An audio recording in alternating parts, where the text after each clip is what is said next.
think it's both of us.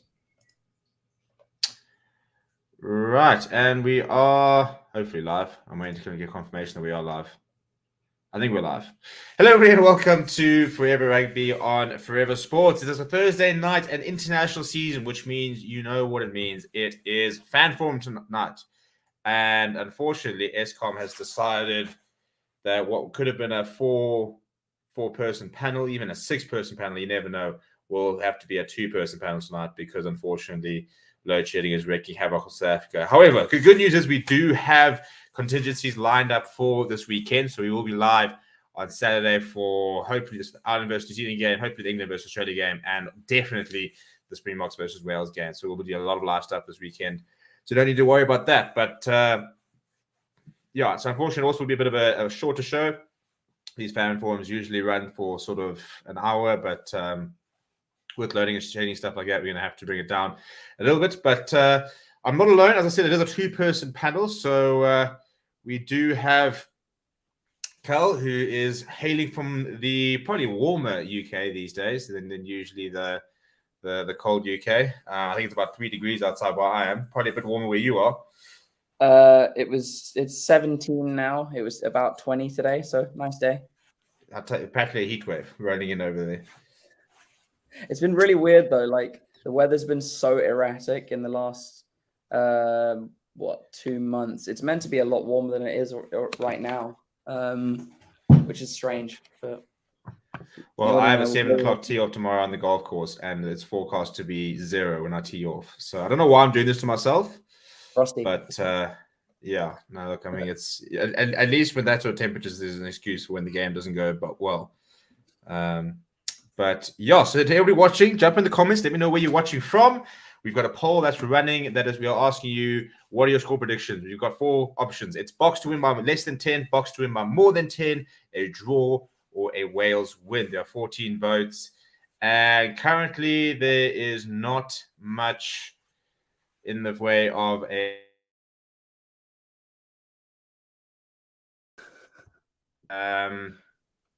okay. But yeah, jump in the comments. Let me know where you're watching for. Let me know what you guys think of this weekend.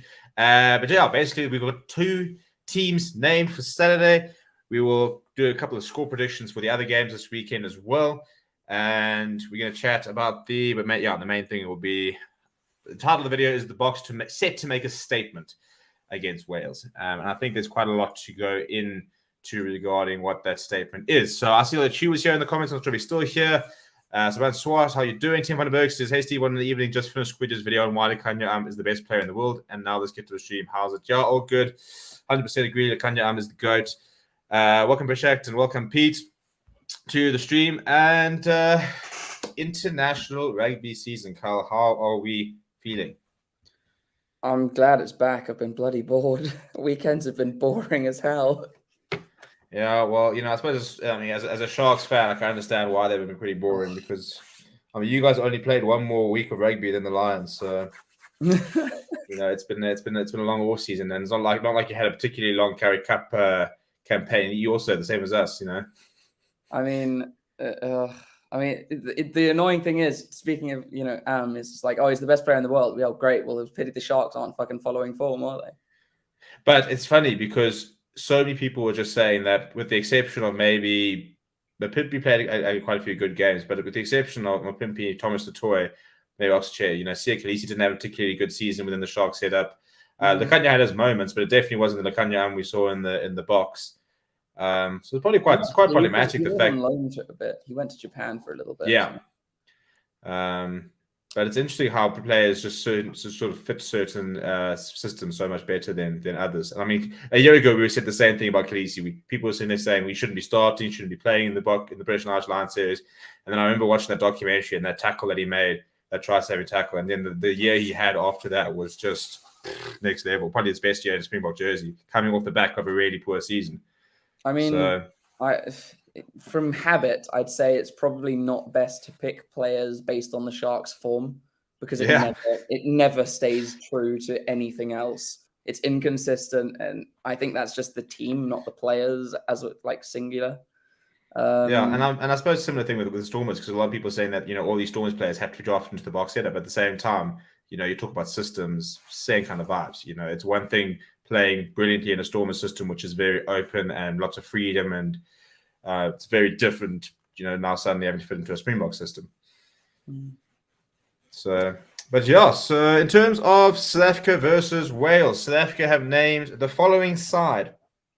It is Oxenchair, Bongi Manambi, Frans Malherbe, Eben Etzebeth, Lourdes Diaga, Sia Khaleesi, Franco Mostyn, the number 7, Jasper Wiese, the number 8, Faf de Klerk, Alton Yankees, Magazulma Pimpi, Damien Delendi, Lekanyo Arm, Cheslin Colby, Damian Willemse. That pack is fairly disgusting, isn't it? I mean, considering the people they left out, it's just like, what the fuck do you do against them? well, that's the thing. I mean, you could, in theory, it's still set to bring in Peter Steph to Toy eventually once he's back. He could be back next weekend at this rate. There's no Dwayne from Newland in there. But the thing is, you could sub out all 8 of them for another 88 players, and they'd still start in every other international side. Yeah, I mean, it's so funny because so many South African fans were like, "Oh, where's Evan Roos? We want Marcel Coetzee. We're not happy with the squad." And then I was on Twitter, and I think it was one of the Welsh journalists who said, "Does anybody have a decent movie I can watch at 5 o'clock or 4 o'clock on Saturday? Because I'm not even going to bother after seeing that pack." It is just, and it is. And I think, I mean, we've had some pretty good box squads at the moment, but the box pack at the moment, the depth is just a joke, an absolute joke.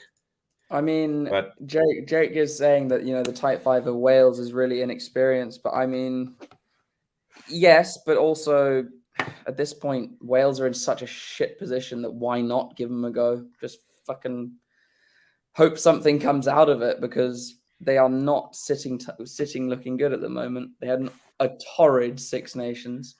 Not that England were much more. But, I mean, it's one hell of a litmus test, let's put it that way.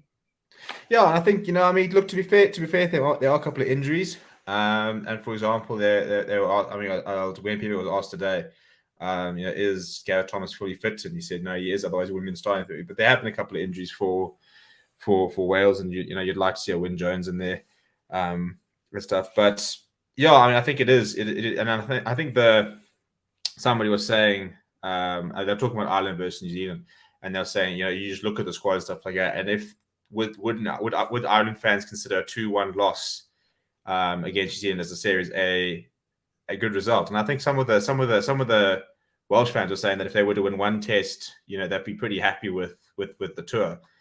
A lot of people ruling them out in terms of actually going all the way. And I think the issue is just this pack, because we'll go onto the backlines, because I think the Welsh backline does excite me, but it's just whether they can get past this pack of theirs or of ours. I mean, I feel like Wales are kind of becoming a bit like Ireland in that they're sticking with a 10 who's probably a bit past it. And that disrespect on Dan Biggar's name. I really think he's part of the reason Wales' backline just never works. I think he's the biggest. I back the Bigs. I back the Bigs. I thought he was. I think he's a bad player. I'm not saying he's a bad player. I think he's the reason they never fire. But would you go with Gareth Anscombe ahead of him? I think Gareth Anscombe, considering what he used to do for the Chiefs, would be the far more flary player, which I think, considering the backline, they need. But that's a bit like the whole Alton versus Pollard debate we had sort of a year ago when Pollard wasn't playing well. And we're sitting there going, you've got so much talent in the backline, we're not really seeing it. But then you've got Alton, but it's a similar sort of conversation in terms of what he did at domestic level. Because Gareth Anscombe, and he has had a couple of decent games for Wales, but he hasn't quite been the Gareth Anscombe that we can see. And I thought that he was playing really well at the beginning of the season. In fact, I watched I think it was the first game of the URC. I sat there watching and I went, I could very well see Gareth Anscombe back in that 10 role at the end of year tour. And he was. So it happened to be. But I think the big thing, I suppose, is playing at altitude this weekend. A lot of these Welsh players, haven't played in about. I think Ryan Elias was saying that he last played in beginning of May or something stupid. Because they haven't played in so long. So I think that Dan Biggar's tactical kicking and his game management is going to be crucial, because if they don't get the kicking right and they don't manage to manage the game, they're not going to last that 80 minutes. They're going to run out of steam. Well, this is the thing, is that is Wales' game at the moment. They did it against England. They did it the whole way through the Six Nations. but it's also the worst game you can take to the Springboks. That is what they want you to do, because they will beat the shit out of you while they do it. And it's just, they're gonna have to do something. I think they're lucky they got Lydiot back, because Lydiot's bloody good. He's a very good player. Their back three is good. Lydiot, Falatau, and Reffel. They're all really good players. And obviously, their back three are lightning. If Reece Zammit gets it, I mean, depends who's lining up against him, but he can pretty much round anyone. I mean, George North at 13, they kind of have to use him there. I think they want him there for the World Cup. I think that and I think we've been robbed of a year of him really developing into that 13 role. But I mean, we're talking about a guy who's 102 caps, and he's like, I mean, how old is he? I mean, he's I just remember him being stupidly young for the amount of caps he has. He must be about 27. He's 30, so he turned 30 in April. Okay. Yeah, so he's 30 years old with 102 caps under the belt. I mean, he could very well finish with 130, 140 if he can stay fit. But obviously, he hasn't played for Wales since the 2021 Six Nations. So quite a few question marks around him. But I mean, so just sticking in the box before we look at start dissecting that Welsh side. The backline is interesting because, Faf de Klerk, Damien Delindi, and Lukanya, so the normal centre pairings, your normal halfback. It's your normal wing combination of Max Oliver, Pimply, Ches and Colby. But Elton Yankees gets the start at 10, and Damien Willemse has come into 15, which has been quite a controversial selection, which I don't know why people are that surprised. I mean, I get why people are surprised, but at the same time, when you start explaining it, it kind of makes sense, because he was set for an extended run in the 15 jersey last year before he got injured. That was always the plan, I think, to give him quite a few games at 15,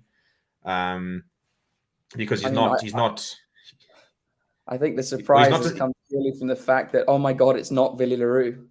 Yeah, but and then the problem is, like, it's not Villy Leroux, but why isn't Warwick Hunt? And you're like, guys, baby steps. But the biggest thing is that the BOKS, and that's what I was trying to explain to people the other day, the BOKS reward people who are part of the system.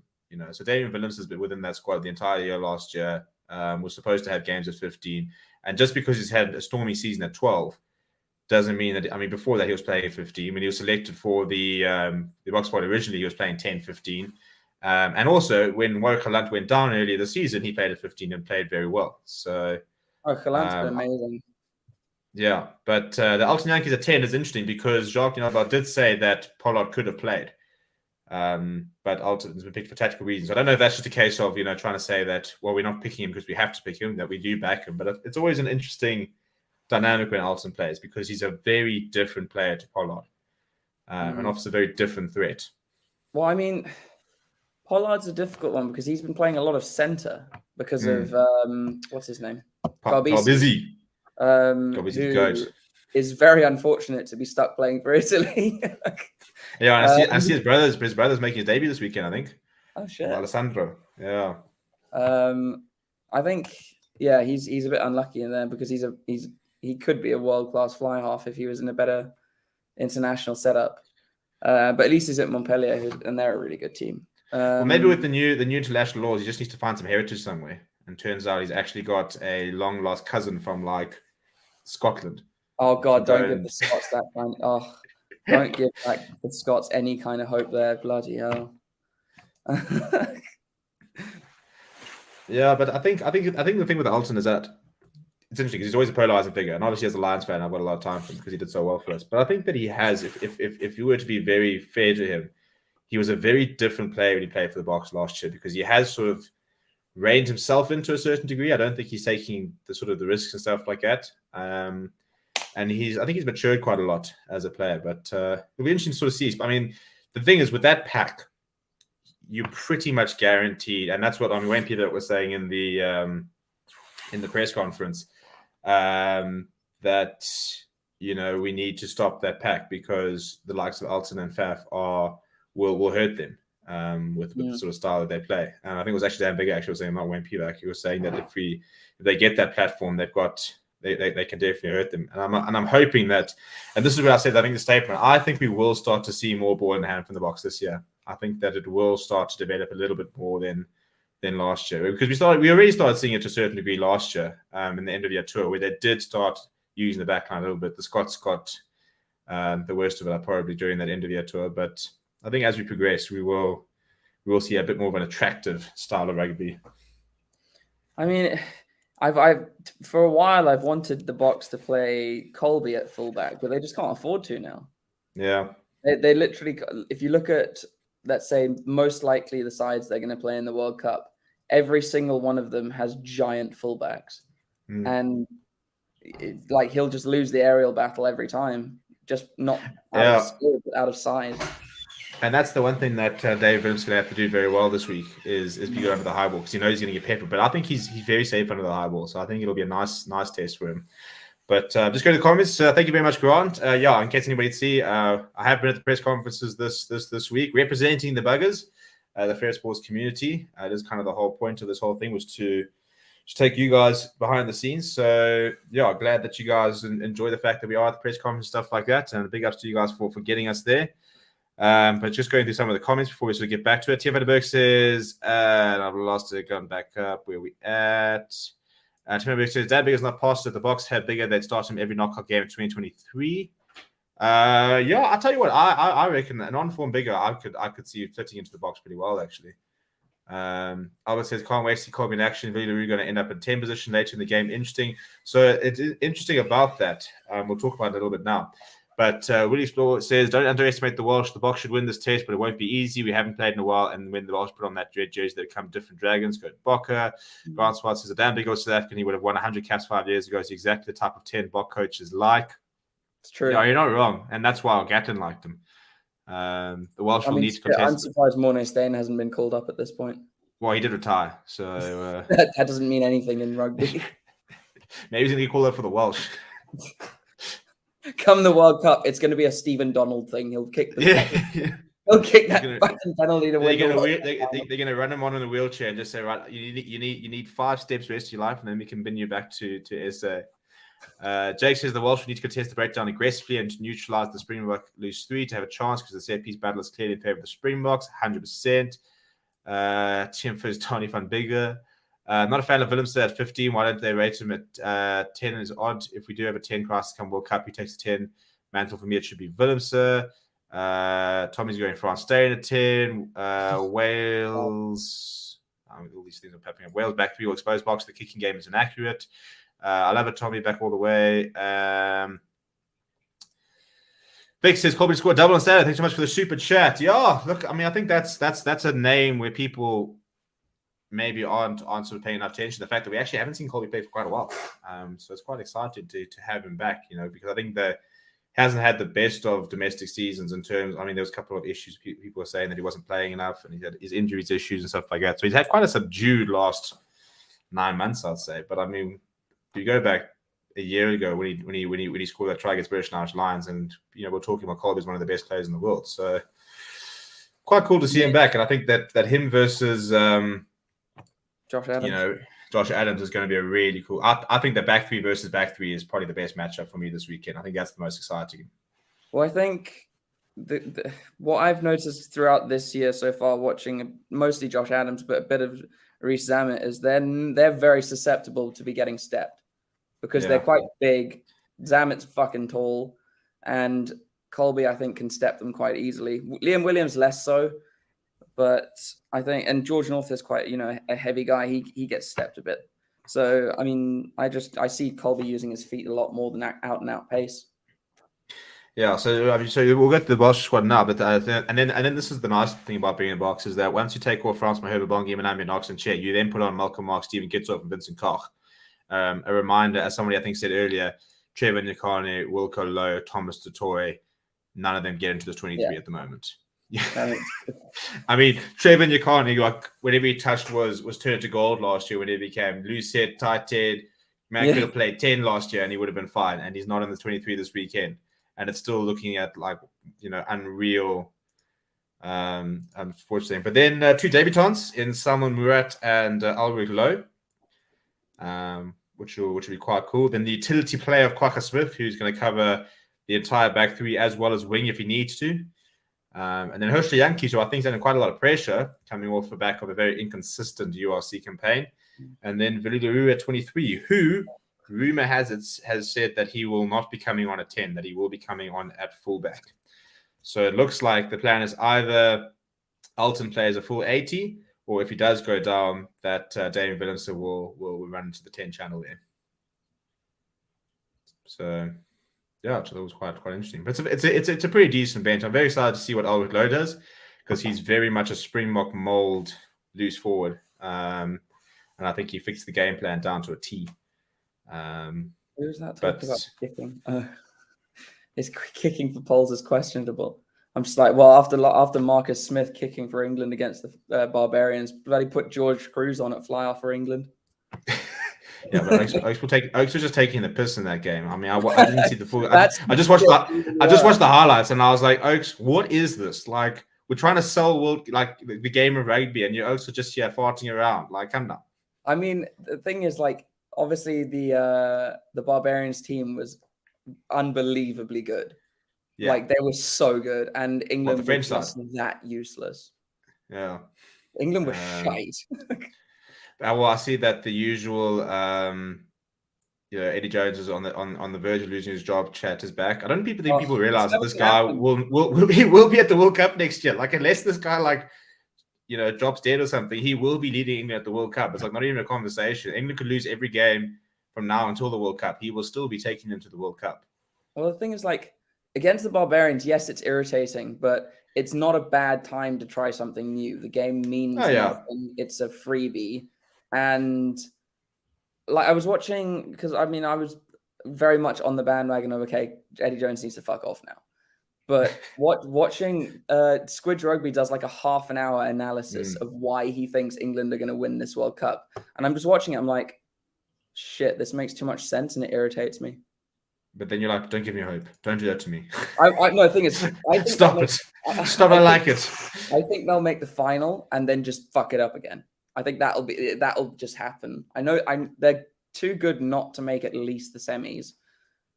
I think they'll make the final and fuck it up again. It will be interesting. But let's look at the Welsh side for this weekend. So just moving my mic because I'm on that different setup. So if you're going through 1 through 15, it's Gareth Thomas, Ryan Elias, Dylan Lewis as the front rowers. So Gareth Thomas just 10 caps to his name, Ryan Elias 27, and Dylan Lewis 38. Now that's a bit of a contrast to the likes of Oxenchair, Bongi, Benambi. Oxenchair, I think, only has about 10, 11, but Bongi and Frans Malherbe have got caps for Africa, really. They then got Will Rowlands and Adam Beard in the second row. I really rate Adam Beard. I think that he is going to be a massive player for them for years to come. I think he's the next British and Irish Lions lock, probably next to Toje in the next tour in 4 years' time. I think he's he's certainly a unit. He's huge. Yeah, I like him. I think he's a good player. He's a bit of a lumbering oaf at times. I don't think he has the athleticism of people like Atoje or Etzebeth and the small ones. He's more of a heavy set player, a bit like Charlie Ewels, who I think is just the most questionable player in the England squad. But thank God he got injured. Well, I think that when you look at people that size, it's if you can get it right, it can be very effective. Because Luot Diago was a little bit like that when he first came on. He was, he wasn't maybe fit enough, stuff like that. He was carrying a bit of extra weight, but I mean, he's come in leaps and bounds. And if you can channel that sort of size going forward, it becomes difficult to stop. Dan Lillard at 6, which they said is very much a line-out orientated selection, saying that they need to try and get disrupt that in the set piece of the box. And then Tommy Reffel on debut, the Leicester Tigers flank, who in many ways could be a potential future Welsh captain. I mean, I think captain Wales at 2 junior levels, including under 20s.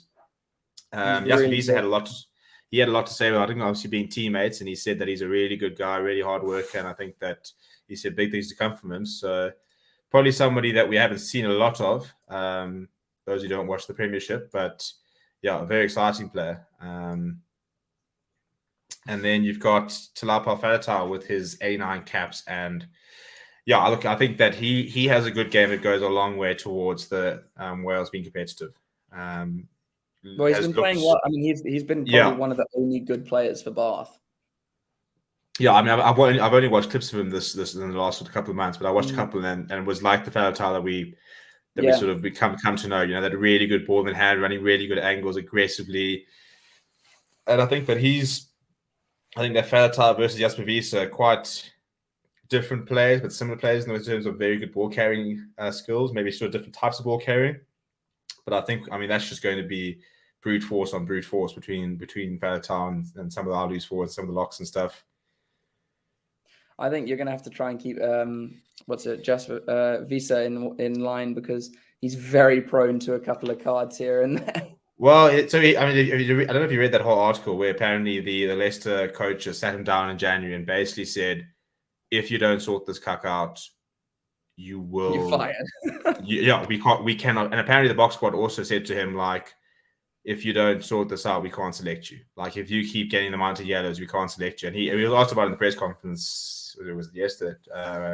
What's today? Thursday? Yeah, yesterday. And he said, he had to have a very frank conversation with himself, and said, he's letting his team down, he's letting himself down. And, there was a stat that was saying, like, at one stage he was getting a yellow card, like, basically almost, like, more than every other game. And then I think he's only had like 2 this year or something stupid like that. So apparently he has done a lot to cut that out, because that was also the frustration. I think a lot of people had that sort of view of him, because the problem is when you don't watch him in the Premiership, and you've suddenly got this guy who's really hyped, and then he comes in and he gives away quite a few penalties for the box. For me, I was a bit worried about his soft skills, because he dropped a couple of balls and he didn't look particularly convincing out of the high ball, and suddenly you sit there going, no, this guy's not good enough. But then again, he goes back to Leicester. His first 6 months were a bit average, but he has a storming final 6 months, which culminates in a man of the match performance in the Premiership final. And you sit there going, no, this guy actually deserves a bit of backing. Really well in the final. He's just an absolute monster of a human being. Yesterday he rocks up, and we are all, and including the Welsh media, by the way, all sitting there in our jackets and stuff like that. It was quite chilly. And all the BOKS players arrive in their tracksuit, except for him, who arrives in his slops, his shorts, and his t-shirt. And everybody's like, chat, like, has anybody told you it's winter? Like, I know you're coming from England, but and he's not the tallest guy. Not particularly warm. No, but come now, like embrace just the Africanisms. But it's, as I said, it's weird because he's not a massively tall guy, but let me tell you, this man's he's a large human. I wouldn't want to run into him. Very much try and run around him, but fail probably. Yeah, very much so, and then be very, very sore afterwards. But the back line is Kieran Hardy. They've got quite a lot of injuries at 9, so Kieran Hardy gets opportunity, just his 12th game, next to Dan Biggar, who's playing his 101st game. So there are 2 players with 100 caps in the Welsh backline. With the exception of Rhys Emmett, there's a lot of experience. Josh Adams, 39 caps, Nick Tompkins, 20 caps, George North, 102 caps, Louis Rhys Emmett, 16 caps, and then Liam Williams with 78 caps. So it's a very experienced. I think this backline is really good, but they'll be let down by the pack.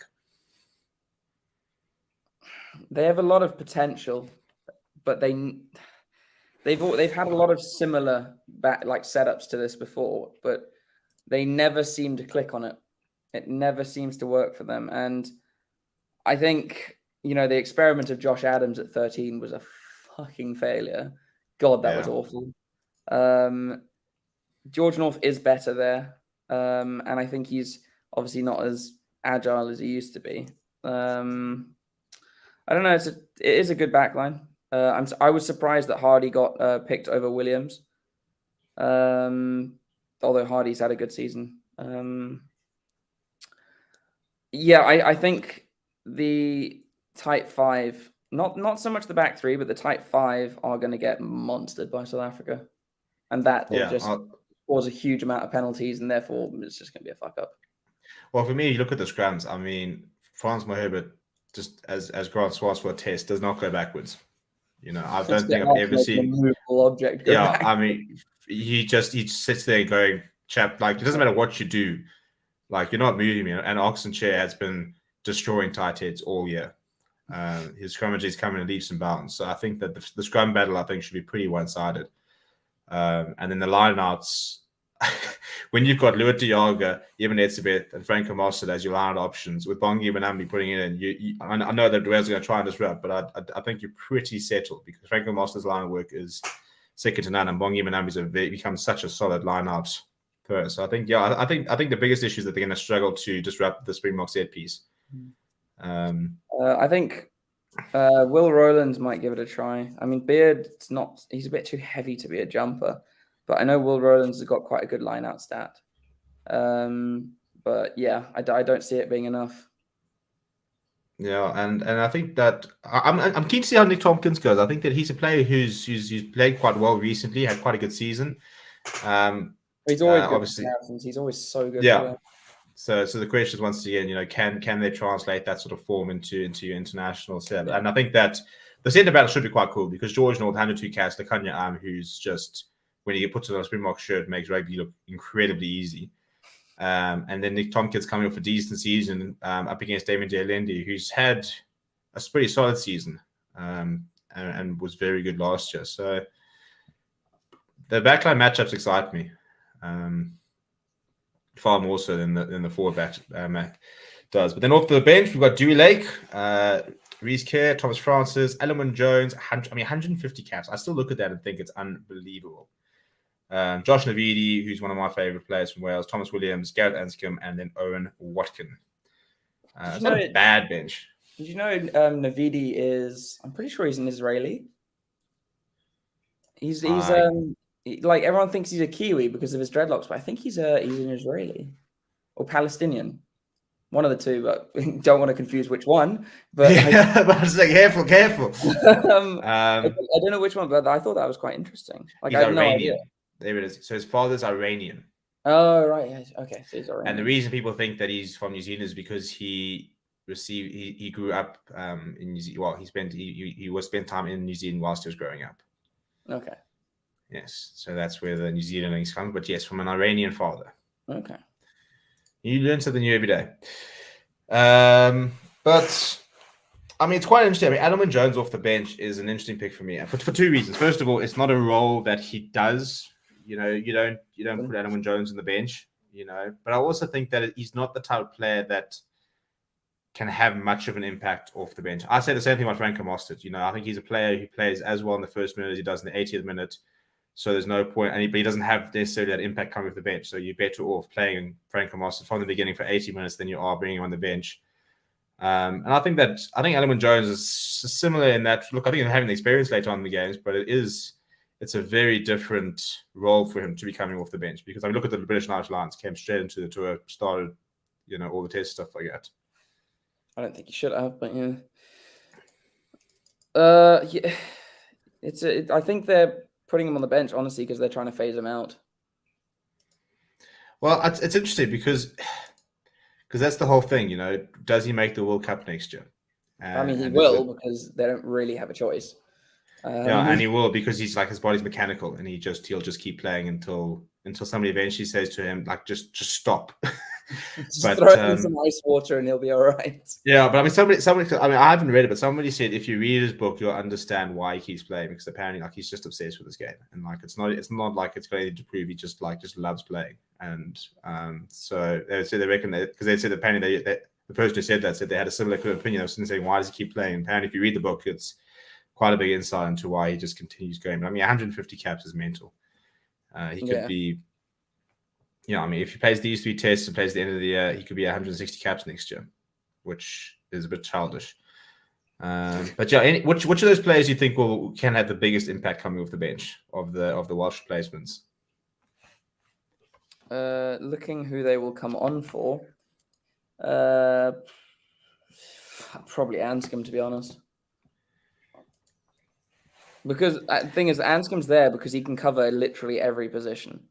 He's played 15 wing for the Chiefs. He plays 10. He can probably go center. So probably, I'd say Anscombe or maybe Navidi. I've actually go Navidi. I think Watkins is a very good player, but I mean, I don't see him doing much against Jalendi and so can't be bothered with that. So I reckon Anscombe because again he'll be going against potentially Elton. As a BOKS fan, I would say Anscombe and Navidi would scare me the most, and then after that, probably Thomas Williams if he can come on and have a good game. But Navidi is someone who, I mean, we were also last year in the Six Nations. He was just a different breed. He's one of those players. Really one of those players who just said to Gatland, "You're selecting me whether you like it or not," because he just played that well. But I mean, the loose forwards the Welsh have are ridiculous. I saw the whole article that Tipuric is currently in his sort of getting back to taking full contact, so they're going to have hit to contend with coming back. Tipuric's insane. He's arguably Wales' best player. Yeah, no, I think when he's playing well, he is. So I'll be right back. Yeah, sure. In the meantime, I'll go through a couple of comments. As you will says, he's Iranian. Cameron says, let's hope ESCOM doesn't spoil the spectacle.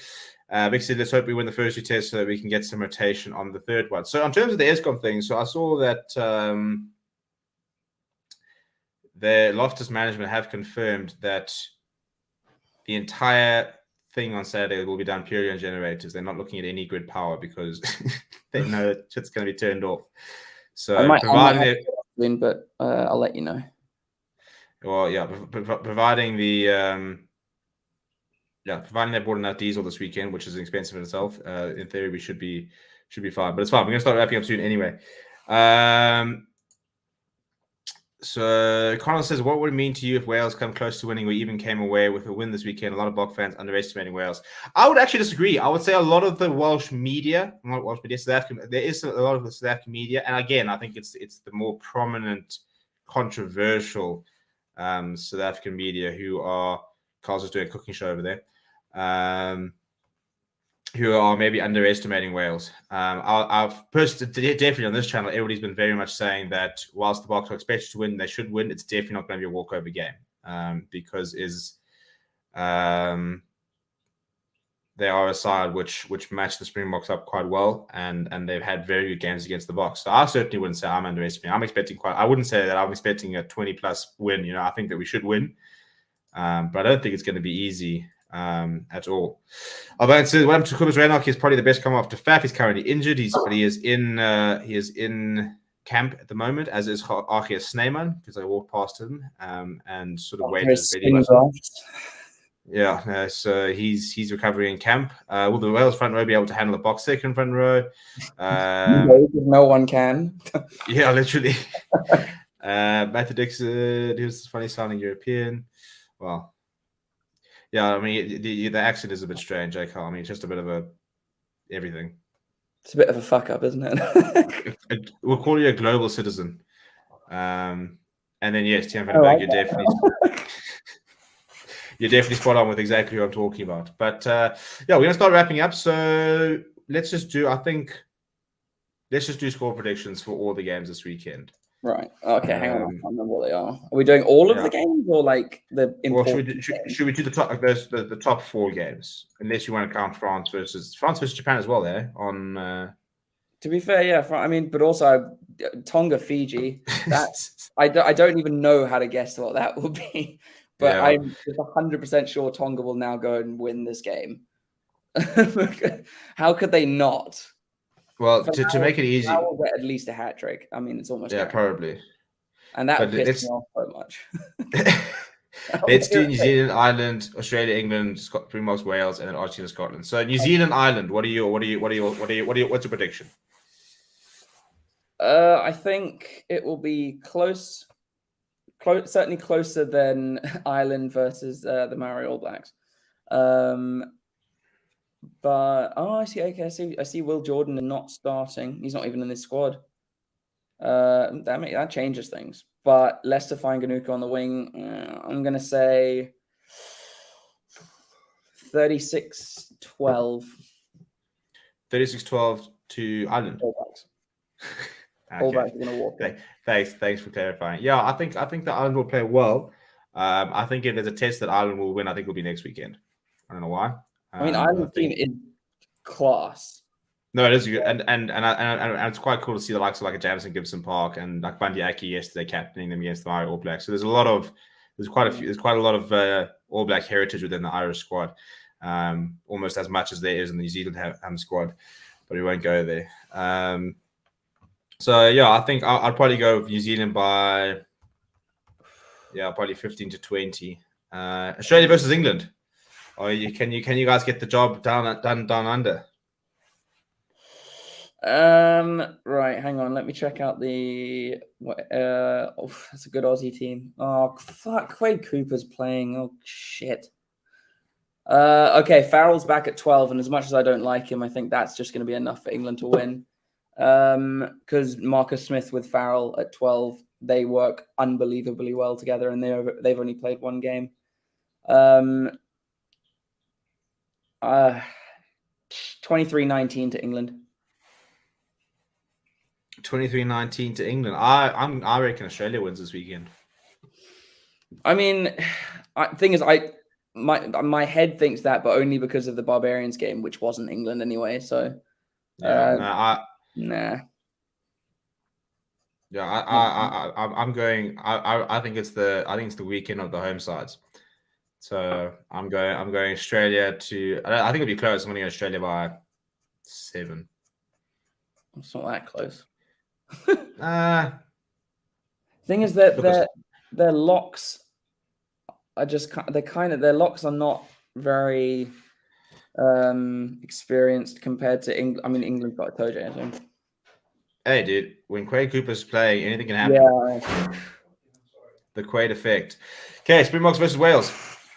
Springboks prediction. Wales.